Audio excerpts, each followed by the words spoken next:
Very much so. It was a different take on doing a superhero movie. Obviously, superhero.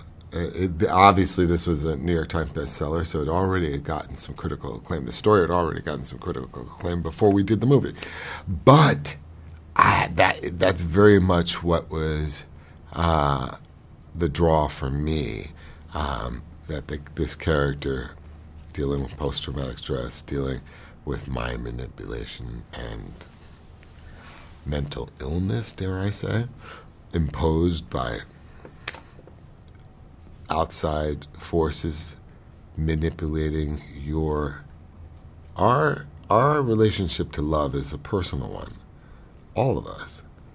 So when something outside is affecting that's might be the biggest crime of all, to go into your dreams. And so there is heart, there is emotion there. It reminds me of something that Guy Pearce said while we were filming, because the script, even when we were making the movie, was kind of a mind puzzle. And he said, thank God I did Memento before doing this movie. I feel like Memento prepared me for Bloodshot.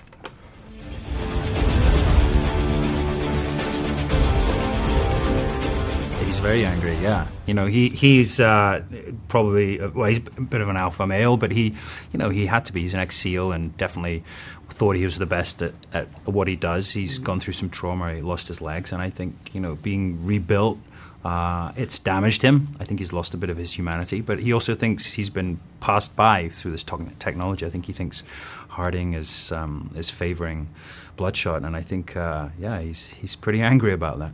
My character's pretty wonderful to be lucky to play her, because she was just had so much to do, right? Because without giving a lot about the story, she's kind of the one that is playing a part but doesn't want to play a part, and it was challenging for me to find those moments of whenever you rewatch the movie, you're like, oh, that's why she was acting this way and not giving into the story. So it was a tricky way to play this that didn't give into what we're going to see in the future.